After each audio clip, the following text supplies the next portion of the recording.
You'll be staying home during our family trip because it's not enjoyable when outsiders are around. As for souvenirs, if I remember, I suppose I could bring you something. Came the triumphant voice of my mother-in-law over the phone. I was supposed to go on this trip with my in-laws and my husband. Yet, here I was, left behind.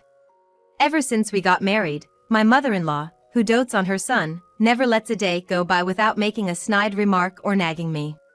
Stay at home. That's going to be a problem. Upon hearing my response, my mother-in-law laughed as if mocking me. Is that a problem? Poor you. Just think of it as punishment for not listening to my advice. The phone line went dead abruptly. A problem. Not me, but you guys, right? My name is Jessica. A 30-year-old working housewife. I manage household chores and work part-time at the local supermarket. It's been 3 years since I married my husband, Mike. Mike was a coworker at the company I used to work for. Although we belonged to different departments, we were on the same floor and often chatted even before we started dating. What brought us closer was a year-end party at the office. At this cross-departmental gathering, I happened to sit next to Mike. We were already close, so our conversation flowed as usual. Mike excused himself to go to the bathroom at one point, and I was left listening to the lively chatter of the group next to us. That's when a drunken boss from another department started to bother me, persistently urging me to drink more. Not sure how to respond, as he was a boss I rarely dealt with, Mike returned from the bathroom just in time. He glanced at me and the boss, then calmly placed his hands on the boss's shoulders and led him away to another table. After a while, Mike returned to our table alone and asked me, "That guy really can't handle his alcohol, can he? Are you okay?" That was when I began to see Mike in a different light, and I confessed my feelings first, which led to our relationship. Our relationship progressed smoothly from there, and we got married 3 years ago. While we don't have children yet, our relationship as a married couple is solid. Despite the fulfillment of our married life, there is one issue that troubles me. That is my mother-in-law, with whom we are living. Currently, Mike and I are living in his parents' house. When we first got married, we lived in an apartment, but there was a fire in the neighboring unit, and our apartment was also flooded due to the water used in the firefighting effort. We had no choice but to evacuate as the apartment was uninhabitable. We were at a loss about where to go while the apartment was being repaired when Mike's mother offered, "Why don't you two stay at our place?" We took up her offer and decided to live with Mike's parents. We were grateful for their offer at the time. The problem started after we moved in. Although she occasionally made snide comments even before, I had accepted them because of her deep love for Mike. However, after we started living together, the intensity of her nagging increased. For instance, one weekend. It happened as I was enjoying a cup of coffee in the living room after finishing all the housework. My mother-in-law, who had been out, came home and immediately started bustling about the house. Then she came up to me and said, "Jessica, your cleaning is too sloppy. You need to spend more time on it and put some gratitude into it for your hard-working husband. As his wife, it's your duty to support him. I can't believe you can't even do this much. You're failing as a wife. If you're unhappy, then leave. Right now." To be honest, I thought, here we go again. I've been told the same thing almost every day. After all, the only reason she let us live together is because she wanted to live with her son Mike again, and my presence as a wife is probably nothing more than an annoyance to her. Mom, please don't be so hard on Jessica. Well, there is some truth to what you're saying. Even if she's working part-time, slacking off on housework isn't good. More often than not, Mike tends to side with his mother. While it's not wrong to value his biological mother, I sometimes wish he would stick up for me, his wife. In fact, it's not my intention to neglect house chores. Despite working 4 days a week, even if it's for a short time, I've never once neglected my duties of managing the household chores for our family of 4. This remains true even when I'm not feeling well. On the other hand, my mother-in-law, although a housewife, is out and about having fun almost every day. Since we started living together, I've never seen her do any household chores. However, given that we're living under her roof, I can't openly complain. In this awkward environment, I just kept my patience. Then one day, something unusual happened. Mike suggested that we should go on a trip, just the two of us. Why don't we go to a spa resort next month? The busy season has ended, and I have to take some annual leave. If I'm going to take a break, I thought it would be nice to relax somewhere. A spa, huh? Sounds great. I haven't requested any work shifts for next month yet, so I can take any time off. After discussing various things, we decided to go on a 2-day spa trip in the middle of the next month. As we plan to go on a weekday, we'll probably be able to spend our time quietly and without any rush. I was so excited and couldn't hold back. I kept gathering information about our destination whenever I had time. And just when I thought we should start booking our stay, my mother-in-law started to say something outrageous. Jessica, I heard you're going on a trip with Mike. Why didn't you tell me? To be honest, I was afraid she would say something like I'm going too, if she found out. But I couldn't say that, so as I was fumbling for words, my mother-in-law sighed in exasperation. Then she said exactly what I was afraid she would. Next month is the anniversary of my husband and me. I'd love to celebrate with a family trip.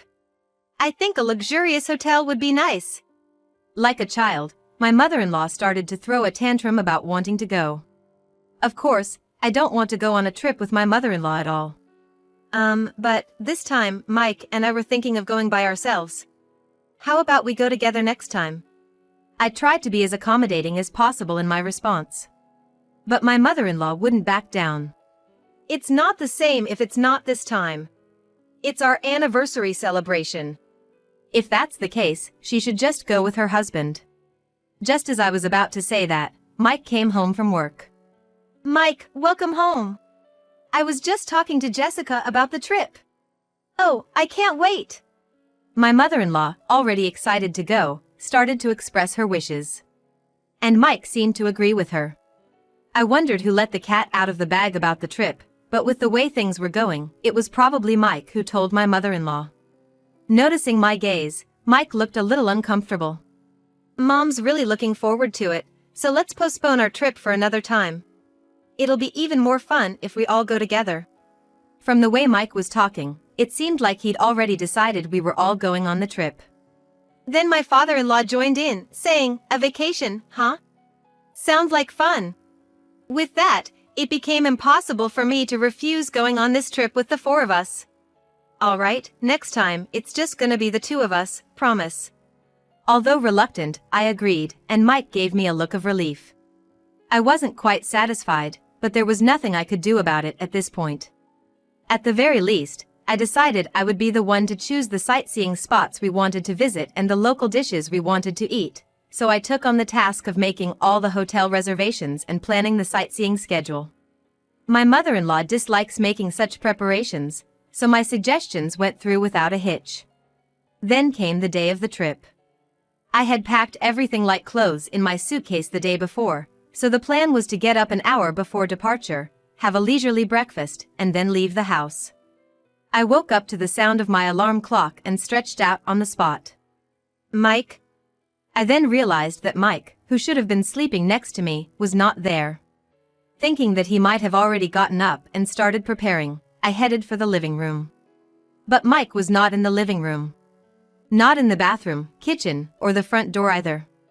Even my mother-in-law and father-in-law were nowhere to be found. Could it be? With a sinking feeling, I dialed Mike's cell phone. But the call didn't connect. When I called my mother-in-law's phone next, she answered immediately. Oh, Jessica dear. What's up? Mike can't pick up the phone right now because he's driving. Driving? Where on earth are the three of you right now? When I asked that, my mother-in-law replied in a nonchalant manner. Isn't it obvious? We're on a family vacation. We can't enjoy a family vacation with an outsider around, so you'll have to stay at home. If we remember, we might even get you a souvenir. I could hear my mother-in-law's triumphant voice over the phone. Stay at home. That's going to be a problem. At my words, My mother-in-law laughed scornfully. Is that a problem? Poor you. Just think of it as punishment for not listening to my advice. With that, she hung up the phone abruptly. I covered my face with both hands and shook my shoulders. But what came out of my mouth was not a sob, but a hearty laugh. They'd better enjoy their journey. I'm sure they'll regret leaving me behind. I quickly opened a hotel booking site. And I booked a fancy hotel in the tourist spot we were supposed to visit today. Then I also made a reservation at a restaurant where I could have a delicious dinner. Of course, just for one person. Then, after quickly getting dressed and putting on makeup, I ate breakfast. All right, time to have fun. I grabbed my luggage and jumped on the train. Since I'd gone to the trouble of researching various tourist spots, I wanted to go on a vacation. With that single-minded desire, I set off on a solo trip. It's a small tourist spot, so I might run into Mike and in-laws, but I'm not bothered. After all, they're the ones at fault. As I was thinking about this, the train finally reached its destination. From this point on, I'll forget about my mother-in-law and Mike and enjoy myself to the fullest. With that in mind, I walked into a quaint boutique I spotted, had tea in a trendy cafe, and mingled with the locals, thoroughly enjoying my trip. And as the day turned into night, it was finally time to check in. The hotel I'd booked was among the top luxury hotels in this area. I thought I needed to do something as drastic as this to refresh myself. As I passed through the automatic hotel doors, heading towards the check-in counter, I heard a woman's loud voice. Why can't we stay here? We're willing to pay. Looking closer, it was my mother-in-law causing the commotion. Of course they wouldn't be able to stay as this wasn't the hotel I had booked for the four of us. Observing from a safe distance, I noticed Mike spotted me as he exclaimed, Hey! Jessica! What's going on? We couldn't stay at the hotel you had booked, so we had to find another hotel, and they're full. As he approached me aggressively, my mother-in-law did the same. Her face was turning beet red with anger. Well, that's expected. After all, they won't hand over the keys unless the person who made the reservation is present. It's a security measure. I did warn you, didn't I? At this point, they finally seemed to realize their foolishness, exchanging glances in utter disbelief. Just as they were about to create more ruckus, several hotel staff members rushed over. The sight of my mother-in-law being gently but firmly escorted out of the hotel was quite comical. Remember this. We will stay in a place far more luxurious than this hotel. Feeling somewhat relieved, I decided to check into the hotel, leaving my accommodation-less mother-in-law and Mike behind. After completing the check-in process, I was escorted to my room. With its clean decor and luxurious interior, I felt as though I was in a dream. Once I put down my luggage, I decided to explore the hotel. After strolling around the hotel for a while, I returned to the check-in lobby. Guests keep coming in. I sat on the sofa in the lobby and was spaced out for a while when a pair of young women sat next to me. The two were excited, exchanging their impressions of the hotel. And they started to talk about something interesting. Hey, do you know? It's about the hotel near the station. There's a very bad rumor about it. Apparently, you can hear hallucinations in the second-floor room and all your belongings get stolen. Not only that, but it seems there was even a case where someone died. And no one knows who's responsible to this day. We're lucky to be staying here, aren't we?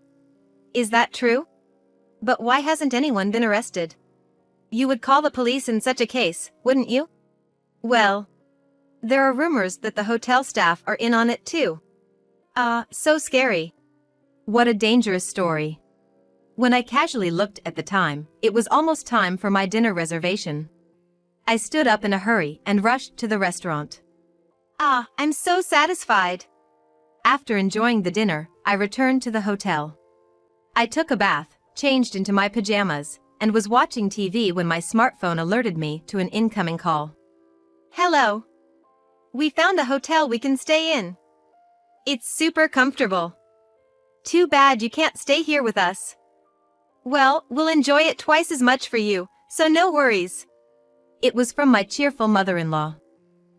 Is that so? You're lucky to have found a place to stay on such short notice." When I responded nonchalantly, my mother-in-law continued.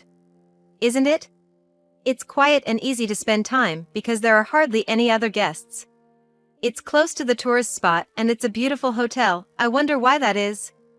That's when I realized. Could it be the hotel near the station? That's right. What about it? I remembered the story about the bad reputation hotel I heard in the hotel lobby before I went to dinner. "I think you should run." I didn't necessarily believe the rumor was true, but where there's smoke, there's fire. But my mother-in-law laughed off what I said. "Are you jealous of us staying at a good place? Well then, be regretful. Bye." Again, my mother-in-law hung up the phone one-sidedly. I didn't feel like calling her back. I gave my advice, and I fulfilled my duty. I turned off my smartphone. I didn't want my relaxation time to be disturbed anymore. After that, I spent a leisurely time and fell into a comfortable sleep. And the next day, after checking out of the hotel, I visited the tourist spots I couldn't go to the day before, and arrived home when the sun was setting. There was light leaking out of the windows of the house. It seemed that the three of them had already returned home. "I'm home." I purposely announced my return in my usual tone. When I opened the door to the living room, all three of them started making a fuss at once. I, who was taken aback, managed to calm the three down. Then my mother-in-law started to talk about the incident that happened last night. After the three had gone to sleep, there seemed to be rustling sounds. Then, my mother-in-law reported hearing the noise of someone entering the room. Paralyzed by fear, she quietly stayed in bed, and the intruder seemed to wander around the room for about 10 minutes before silently leaving. Feeling relieved, my mother-in-law drifted back to sleep, only to wake up the next morning to find that all of their belongings, including the wallets and smartphones that were supposed to be on the desk, had vanished. All that was left was the coin pouch and key holder that Mike had put in his jacket's inside pocket. In a panic, they informed the hotel staff, only to be told, "Please pay for the room at least," and didn't even call the police. The troubled trio used the coins Mike had to make a call from a public phone to a relative living nearby, asking for help. Fortunately, the relative seemed to arrive quickly, covering the hotel charges and somehow getting them back home. They said they would go to the police to report the incident soon, and that's when their anger turned towards me. "If only you had told us more seriously to run. We wouldn't have ended up in this situation." "That's right. You bear some responsibility for this incident, Jessica. What are you going to do about it?" But if my in-laws hadn't left me behind to go on a trip, this wouldn't have happened in the first place. When I expressed this candidly, Mike raised his voice. "Shut up. You're just the wife, don't get cheeky. We're getting a divorce. I can't put up with you anymore." I was too flabbergasted to say anything. I silently went to our bedroom, pulled out something from the cabinet, and returned to the living room to show it to Mike. "Divorce? Fine by me. I don't need a husband who won't protect his bullied wife." Mike's face turned pale. What I had brought out were the divorce papers I had asked a lawyer to prepare. I had been preparing for this day might come. Perhaps not expecting that I would agree, Mike was flustered. No, maybe we should think about it a little more." But then, mother-in-law seized the opportunity to start pushing Mike towards the divorce. "You should just get rid of such a horrible wife now. Your mom will find you someone new." Unable to go against his mother, Mike eventually agreed to the divorce. "Well then, goodbye. Please enjoy your life with your beloved family." I ignored Mike, who was breaking down on the spot, and walked out of the house. Later, through my lawyer, I submitted the divorce papers, and the divorce was successfully finalized. Several times after that, Mike pathetically begged me to get back together, but of course, I ignored all of them. "I'm going to protect Jessica from now on," he said, but it was too late. On the other hand, mother-in-law, who had managed to get rid of the pesky me, seemed to be in high spirits for a while, but that didn't last long. The news of the divorce and the end of their cohabitation spread in the neighborhood, and the rumor-loving people traced it back to her harassment of me, exposing her nasty character. She started getting pointed at from people around her, and it seemed that finding a new wife for Mike was no longer a priority. I returned to my hometown and managed to find a new job thanks to a friend's introduction. I've had enough of marriage for now. I think I'm going to enjoy being single for a while.